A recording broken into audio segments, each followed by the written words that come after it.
What happens at laser tag never stays at laser tag.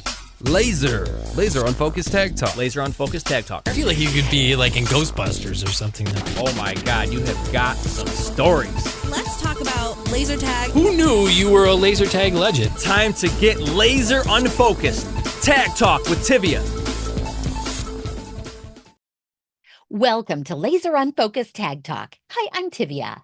Amusement Expo International 2025 saw a resurgence of both exhibitors and attendees from throughout the amusement industry. It was also an excellent opportunity to catch up with the laser tag industry manufacturers on site during their time at the trade show at the Las Vegas Convention Center. I talked with the laser tag manufacturers in attendance and asked them about what they were excited to share at the event, what one piece of advice they have for laser tag operators, what their most interesting game formats are, and why they believe that laser tag continues to thrive. Here's what they had to say. Mike Ewald, president of Laser Blast. Yeah, so we're really excited to show off the selfie cameras. So we've got a selfie camera, you take your picture before the game, and when you tag your friend, your face shows up on their screen. Came out with that a couple of years ago, but it's still probably our number one feature that is popular across all ages. And our new fanless wireless chargers are pretty neat too. So there's no maintenance at all. You just set the vest on the rack and it charges up inductively. No need to plug anything in or have cables that wear out. I really strongly recommend having someone in charge of the laser tag attraction. The biggest mistake we often see is having no one in charge of the laser tag. So just your regular 16-year-old part-timer running the game. There's no one running the ship. Just having someone whose job it is to listen to the customers and develop proficiency at giving briefings and getting everyone excited about the game. So my personal favorite is the VIP game, where each team, up to 8 teams, has one VIP with a different light pattern, and they have a very weak weapon and low shields. You have to protect them. As soon as your VIP is knocked out, your team loses, and the last one with their VIP still standing wins. Probably a second is our new armor variant, so you can have different roles and loadouts. So one team might have a weapon that does 3 damage. One team might have a weapon that does 1 damage and takes multiple hits to shut down the other team. So you can have different balance and variables to make the game more interesting for your frequent players. I think a lot of the reason it continues to thrive is people want to be present in real physical experiences. There's a lot of overload with the VR and in Facebook and Instagram, and people really want to do things in person with their friends, and laser tag lets you do that. So every game is different. You're not playing against a bot or an AI opponent, you're playing against your friend in a game in person. I think that's probably the biggest thing. The other side of it is the popularity among all ages. So whole families can play together, couples can play on date night, you can do a birthday party, company party, a school group. It's really got a variable market. Hey, I'm Simon Willits. I'm with Zone Laser Tag. I'm the president of the company here in North America. Well, it's great to be here again with the Helios 3 product. We did have this at IAPA, but we have a brand new product basically for the West Coast here to look at. Well, obviously the most important thing is to have the best equipment in the world, and then the second most important thing is to have smoke or haze in your arena. So I was just talking to a potential client here about our Turtles game, which involves playing laser tag but at super low speed. You're not allowed to move at all quickly. We have accelerometers in the vest that can measure your every movement, and in Turtles you just can't move very quickly. In my opinion, it is the best entertainment, value for money attraction that you can put into a facility. It's the most fun game, after all. I enjoy it. I still enjoy it today. I enjoyed it when I was young. I enjoy it now. My kids love it. Everybody comes out smiling. Hey everybody, Shane from Delta Strike Laser Tag, Vice President of Sales for the North American market. So, I mean, this show here, what we're most excited about is this is where we get to do the laser tag education seminars. So, absolutely killed it. We had 3 really good seminars this year. Next year, we hope to get a little bit more, a few more seminars on the books, but great turnout and a lot of really good laser tag specific education. So, we're really excited to bring that to the industry this year. So I feel like we are now switching. For years, laser tag became such a high volume throughput attraction that we started to lose a little bit of the game experience, and I'm starting to see people shifting back and really focusing in on the game experience. So some of that might look like, custom briefing videos before the game, really focusing in on storyboards, interactive arenas, but just making sure that guest experience is over the top like it used to be, back when laser tag, was a standalone anchor attraction, and we're really focused in on how do we just make that an over the top experience. Most interesting, unique game. I like the seasonal games. One, I think Zombies, is always one that plays well in the Halloween time. I do like the utilization of the video base station and how that can be just relevant to whatever group is coming in. So if we have a corporate group, we can do, a quiz game around, whatever metrics they're doing. If you have church groups coming in, you can do Bible bowls. So I just like the versatility of that video base station. It's a large 27-inch monitor, so it's not a small piece, and it has a lot of impact. So really, really like the way that we can manipulate that to be very, very relevant to whoever's coming in, especially from a group standpoint. I think it's a balance of game experience, and it's also a throughput. Per square foot, laser tag generates, it's one of the top revenue generators in an entertainment center per square foot. So we can get a lot of people through there. We can do a lot of automated things to continue to amp up that game experience. And at the end of the day, laser tag has been here, 30 plus years. Everybody loves it. It's still a great game experience. So it's going to always, have that fundamental, competitive nature. I also think it's something to be said about, you're competing against a human being. So much of what we do is putting masks on, and I love VR, I love AR. I think they're super cool. But at the end of the day, I'm competing against you, you're competing against me. We get that personal connection and a little bit of smack talk at the end. So I think it really continues to drive revenues for laser tag. Hello everyone, my name is Jeff Willey and I'm the CEO of Laser Force USA. It probably had to be our brand new game mode that we just launched last month. It's called Challenge Royale, and it's our newest party team building mode. It's very frenetic, fast-paced action. It has a new level or mode that switches things up every 2 minutes. So it's a very fast-paced, energetic game to get everybody having fun. One piece of advice would I give operators? I would say make sure you're getting the most out of your laser tag system.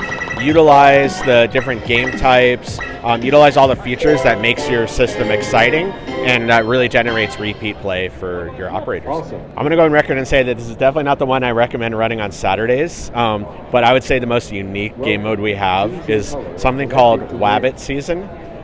What you have is ducks, not rabbits, but wabbits, and hunters. And so the players are divided among those three teams. And if you are a duck, you're trying to make sure it is not duck season. If you are a wabbit, you're trying to make sure it's not wabbit season. And if you're a hunter, you're trying to tag whatever is in season. So the ducks and wabbits are tagging each other to change the season, and then the hunter is trying to remember and figure out what season it is, and they lose points if they shoot the wrong team. And then at the very end, it switches things up, and it becomes hunter season, and the ducks and the wabbits all have to tag the hunters. Well, I am a diehard laser tag fan. I've been playing laser tag since I was a kid, so I can tell you what keeps me excited, even all these decades later. And I would say it's just a fun, exciting way to be active, play with friends. I love the competitive aspect of it.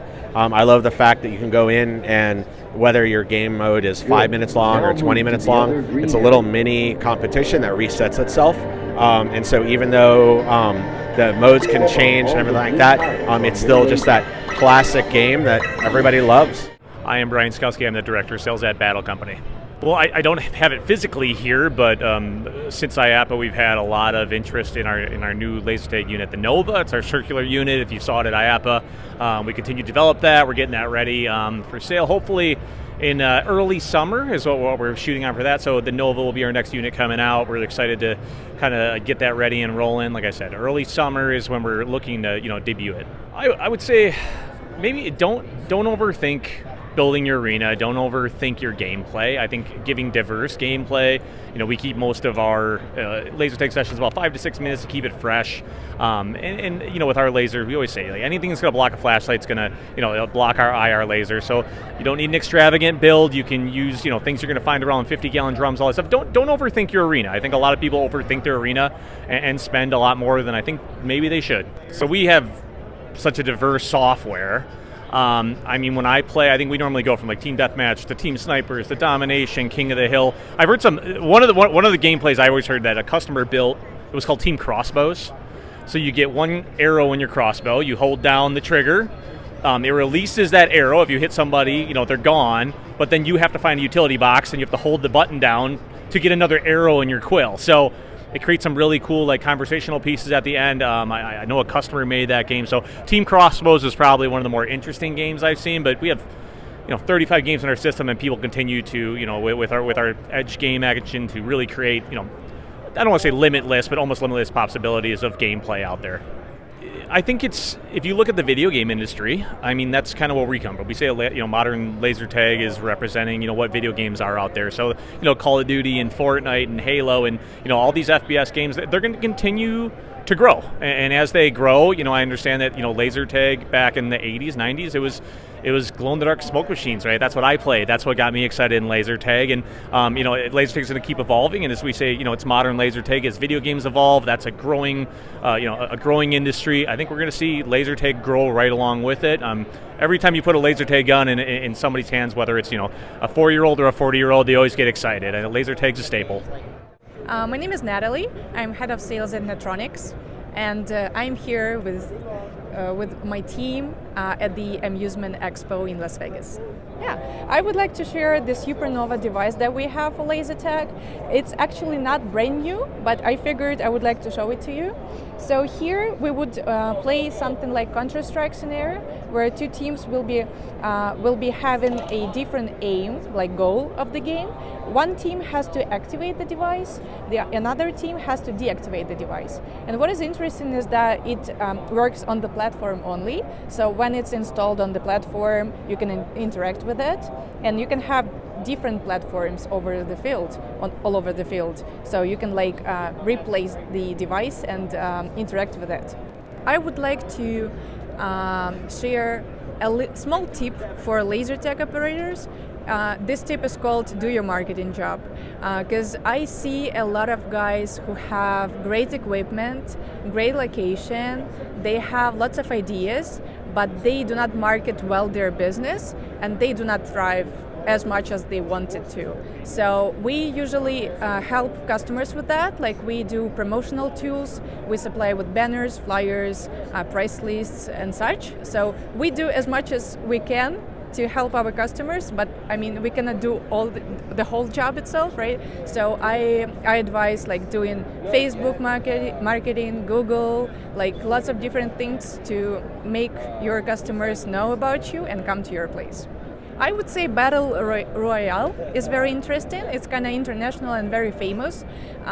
This is something our players love a lot. And also Counter-Strike with the Supernova that I showed. It's also kind of unique because you cannot see it everywhere. And players, especially teenagers and adults who want to try some tactics, some interesting game formats, they love that. Well, it's a good question, because every year we're laser tag is even more popular. And when you see some information on the internet, it's still getting bigger and bigger, the industry itself. And I'm happy about it. Why it's still here, I think some kind of team game is something people love, especially with the since in 2025, when we have lots of virtual things. Something that you can do offline with your friends, family, it's still something that people love doing, and yeah. My name is Alyssa Shawman, and I am the account manager for iCombat Laser Tag. I am really excited to share some of the new upgrades we've made to our Invictus guns. So we now offer an internal battery and an attached sensor sling. So I'm just excited to share some of those new upgrades and enhancements that we have with our mobile guns. My biggest piece of advice would be to always beta test new game modes, new equipment, do friends and family nights ahead of time just to ensure when you have your grand opening or you're releasing something new that everything runs smoothly and efficiently. We have a lot of opportunities to customize games and missions, but I would say one of our most unique is our Dominator games. So we have different tubes that light up, and whichever team gets to it first and shoots down inside of it, it'll glow the color of that team. And there's just multiple different objective-based missions you can play with those tubes, which I think is super unique. I think laser tag continues to thrive just because there's so many different ways you can create diverse and unique experiences. And now more than ever, people are looking for entertainment and things to do outside of their homes. My name is Ryan Renault, and I'm a sales executive with Gel Blaster Nexus. We are excited to share our laser tag because it is attached to our Gel Blaster feature, and it's 2 attractions in one. If I could give any advice, I'd say try not to just replicate what everybody else is doing. Think creatively, bring new ideas to the forum, create new worlds for children to play in, and keep pushing the envelope. I think both our formats, free-for-all and teams, which is pretty basic, are not too far out there. But the fact that they have power-ups in the game of laser tag is an added feature, and it's great. I think the fact that laser tag is ubiquitous and every kid from 5 years old to adult that's 55 years old knows about it and has probably played it at least once in their life. The fact that it was invented in '84 in Dallas, Texas, which we're not too far, we're in Austin, Texas. It just speaks volumes that this game and this play pattern has been around for that many decades and still continues to thrive. And that's part of why it's the offering of Gel Blaster Nexus, our 2-in-1 attraction of laser tag and gel blasting. Hi, I'm Russ Van Natta, the Director of Sales at Creative Works, and we have been living in the world of laser tag since 1997. I think one of the special sauce things we bring for laser tag and try to help our clients focus on is what's a really cool story-driven experience and looking for new ways to surprise and delight throughout the arena. So not just having really cool interactive components, but having things now that open up and reveal themselves so you feel like you're mastering the arena like you would in a video game. I think one of the things that we always try to encourage customers to do and operators that are running laser tag is to really focus on what do we want the experience to be before they even step foot into the arena. How do we bring some of that out from behind the wall, whether it's through some projected content for scoreboards and trash talking? How do we create a cinematic experience when they're in the briefing investing, like they're stepping into a video game in real time? And always looking for ways to vary the gameplay and come up with new and exciting ways for your staff to be excited about, as well as have something new for your repeat customers.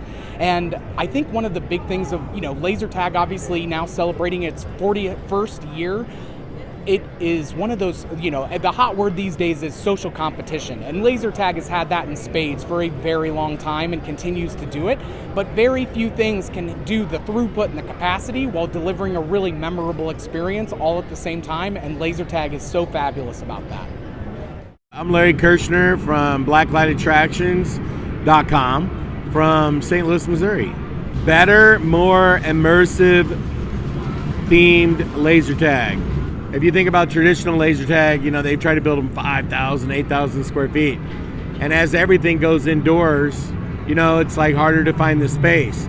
So if you're able to build a laser tag, a really good one, in 2,000 or 3,000 square feet, you're going to get more laser tags. A lot of the laser tags that I see, you could almost drive a car through them. They spread the walls out so far. And I think it's better to be like in a rat maze, but lots of different directions to go. I'd rather be able to, every turn, every direction you go, there's somewhere to hide, or not know if somebody's around the next corner. To me, it seems more fun. Well, the one piece of advice that I would give to laser tag operators is that it's really good to have a blacklight mini golf and a laser tag side by side, like when you're designing from scratch, because a lot of people are doing the mini golf, because the mini golf can run itself. So if you're going to pay all these people to run the laser tag, then you might as well have them also run the mini golf. So if you can get them side by side, a lot of times when people design something from scratch, they put a laser tag on this side and a mini golf on that side. Why not put them side by side? And then the counter for the laser tag could also essentially be the counter for the mini golf. So I tell that to people all the time, you know, when they're trying to build both, put them side by side. What makes laser tag stand out so much is that it's in person, you know, and it's like your friends are on the other team and you want to beat them. And it's more rewarding in a lot of ways than playing Fortnite and just bragging over a microphone that I beat you. It's a whole other thing. Upside to laser tag is when you get competitive people playing, they play it over and over and over and over again, where they don't do that with mini golf. So that's where laser tag makes the money, is when you get groups and they literally want you lose, you immediately demand a rematch. When you play laser tag, there's, you know, if you get competitive people, they'll just keep playing it all night long, right? Because, oh, you beat us, well, now we beat you, now we gotta have a rubber match. They just keep going. And so I think that's the great thing about laser tag. When you're comparing it to, say, VR, you're not really looking at your friends. You're not chasing them around. And by the way, you're not getting exercise when you play video games and when you do VR style. When you play laser tag, you're getting some exercise, you know? And there's a lot of strategy involved too. So I think those are the upsides. And I think laser tag is also good for corporate parties, because when you're doing team building, it's like the office is divided. They get to, you know, duke it out in a safe environment. I think that's a good thing. Thanks for checking out this episode of Laser Unfocused Tag Talk. Listen for more episodes on the first and third Friday of each month. Want to be a guest on an upcoming episode? Find out more and follow my blog and website at TiviaChickLovesLaserTag.com.